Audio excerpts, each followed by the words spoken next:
આ એક બાપા સીતારામ મહિલા મંડળ આજે તો કે કળમોદર ધામમાં આવ્યા છે અને ગૌ માતાની સેવા કરવા બેનો સુરતથી ઠેઠ સનાતન નગરીમાં સેવા કરવા આવ્યા છે. અને આ બધાય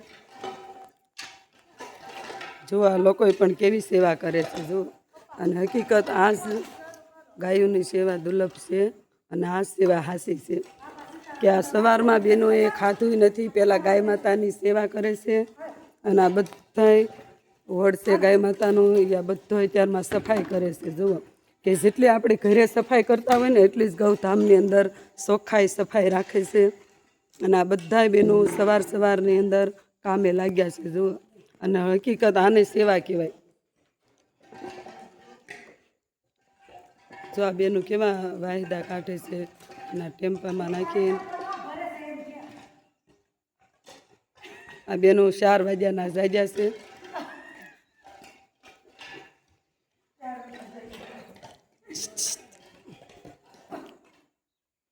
ના એકો એક બેનો કામે લાગ્યા છે. જો તો આ બધા બહેનોને આપણે ગાય માતાને પ્રાર્થના કરવી કે આ બહેનોનું બધાની જોડિયું સલામત રાખે, મનોકામના પૂરી કરે અને આવીને આવી ગાય માતાની સેવામાં નિમિત્ત થાય એવા આપણે ગાય માતાને ખૂબ ખૂબ આશીર્વાદ મળે અને આખું પરિવાર એનું સુખ શાંતિ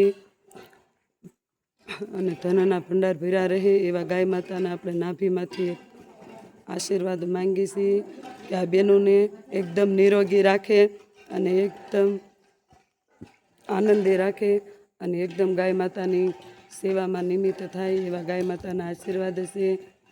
અને આ બહેનો રોજ ગૌશાળાની અંદર સેવા કરતા હોય અને આ બહેનોનો ભાવ એવો હતો કે સુરત શહેરની અંદર તો બધા ગૌ માતાની સેવા કરે છે, પણ આ એક ડુંગરા વિસ્તારની અંદર તો કે ગાય માતા 42 ડિગ્રી તાપમાનની અંદર ઘણી વિચારા દુઃખી હતી, પણ એના માટે આ બધાએ બીમાર ગાયનો આશ્ય વડ બનાવ્યો છે અને એ ગાયોની સેવા કરવા પોતે આ બહેનો ઠેઠ ગૌધામ આવે છે. જુઓ કે જ્યાં એણે દાન આપ્યું છે ત્યાં એ લોકો જોવે છે કે આપણી ગાય કેવી સુરક્ષિત રહે છે, કેવી આનંદમાં છે, કેવી સુખ શાંતિ મળે છે. તો આ બધા બહેનો ગાય માતાની અત્યારે સંભાળ લેવા આવ્યા, ગાય માતાની સેવા કરે છે. અને તમે પણ આવા ગૌધામની અંદર આવજો. ખરેખર આ એક ગૌધામ એવું છે કે તમને અહીંયા ગાય માતાનો પ્રેમ મળશે, પણ આ પ્રકૃતિનો પ્રેમ એટલો મળશે. કેમ કે અહીંયા સાંજનો ને સવારનો એટલો નજારો અલગ જ હોય કે તમે જે આબુ જઈને જે ધ્યાનમાં બેસતા હોય ને એવો અનુભવ આ જંગલની અંદર થાય. કેમ કે અહીંયા કેટલાય ઋષિમુનિઓ તપ કરીને વયા જશે ને તપોવન ભૂમિ છે. તો આ ભૂમિનો નજારો એક એવો છે કે તમને આમ સુખ મળે, શાંતિ મળે. આ શાંતિનો અનુભવની જગ્યા છે.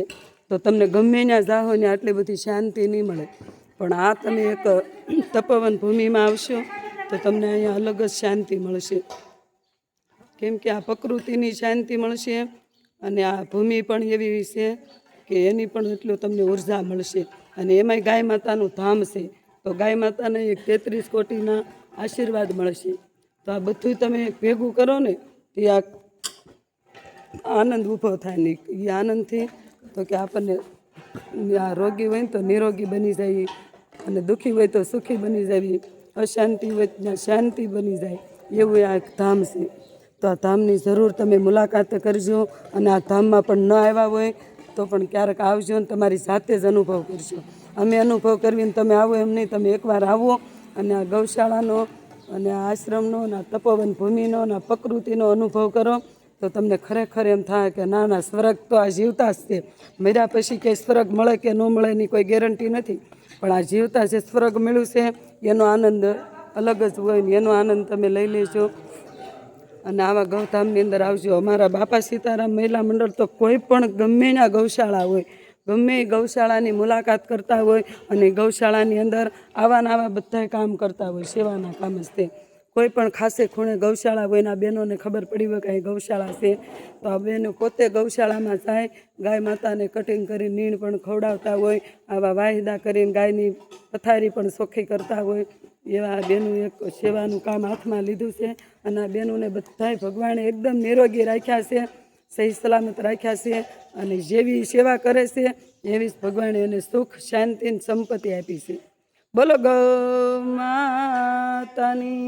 જય, દ્વારકાધીશની જય, રામા પીરની જય, પવન સુત હનુમાનજી મહારાજની જય, ગજાનંદ ગણપતજી મહારાજની જય, સતગુરુદેવની જય, સનાતન ધર્મની જય, अपने अपना मात पिताની જય, ધરતી માતાની જય, આકાશ પિતાની જય, સૂર્યનારાયણ દેવની જય, તાપી મૈયાની જય, સનાતન ધર્મની જય, ભારત માતાની જય, નીલકંઠ મહાદેવની જય, હરિવો